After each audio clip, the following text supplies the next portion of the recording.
Et l'État,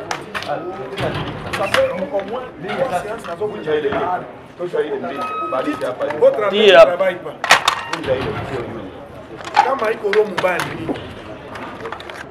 Ben, chers amis de la presse, dans le cadre de la mission confiée aux forces armées de la République démocratique du Congo, et plus précisément au secteur opérationnel Nord Kivu Soukula 2 par le chef d'état-major général des forces armées de la République démocratique du Congo, le général d'armée Mbala Moussansa, laquelle mission consiste à traquer tous les groupes armés dans notre zone de responsabilité et surtout que cette mission, c'est aussi le vouloir ou le je veux du commandant suprême des forces armées de la République démocratique du Congo, son Excellence Antoine Félix Tshisekedi Tshilombo, qui a fait de ses priorités la sécurité en province du Nord Kivu. Le secteur opérationnel Nord Kivu Soukula 2 continue ce travail avec un nouveau élan, mais aussi avec une très grande détermination au regard évidemment des moyens humains et personnels mis à notre disposition par l'état-major général des forces armées de la République démocratique du Congo.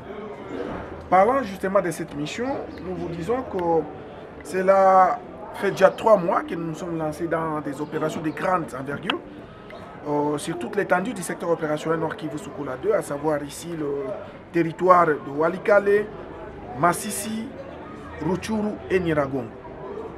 Et le résultat, c'est celui que nous sommes en train de vous présenter aujourd'hui. Comme vous le savez, notre population se trouva sur l'axe Kiwanja-Ishasha à décrier l'insécurité, surtout les cas de kidnapping. Alors, comme nous l'avons toujours dit, les éléments des forces armées de la République démocratique du Congo ont poursuivi ces inciviques et finalement nous avons mis la main sur un groupe de kidnappeurs qui ne cessent de faire souffrir notre population sur l'axe Kiwanja, Ishasha, dans le territoire de Rutshuru. Et je pense que vous allez parler avec eux, ils vont vous expliquer ce qu'il faut comme travail. Mais aussi comprenez qu'en marge de la présentation de ces kidnappeurs, nous allons vous présenter les armes. Les armes que nous avons récupérées pendant les opérations que nous avons menées pendant 3 mois, donc du mois de juin jusqu'à ce jour. Nous avons récupéré sur l'ennemi plus de 172 armes, tout calibre confondu, de bombes, mais aussi plusieurs munitions en vague. Pour nous, forces armées de la République démocratique du Congo, ou bien pour nous, les secteurs opérationnels Soukula de Nord Kivu, il s'agit là d'une détermination. Il s'agit là de notre façon d'accomplir les je veux du commandant suprême, lequel je veux à ce qu'on mette fin à l'activisme des groupes armés dans notre zone de responsabilité. Et c'est ici le lieu de lancer un message fort à tous ceux qui détiennent illégalement des armes, mais aussi à tous ceux qui les appuient de loin ou de près.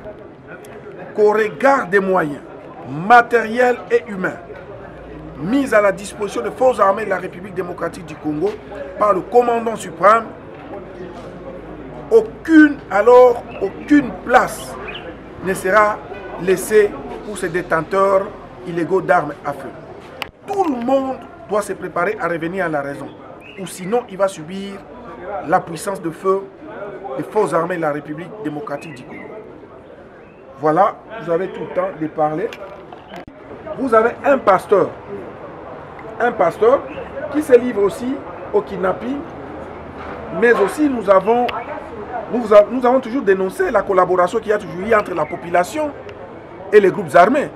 Vous allez voir que parmi les inciviques sur lesquels nous avons mis la main, il y a même ceux à qui les forces armées, les FDLR avaient donné la mission de payer les armes pour leur compte.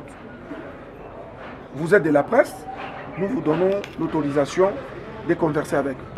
Je ne pense pas que Chile est préalable du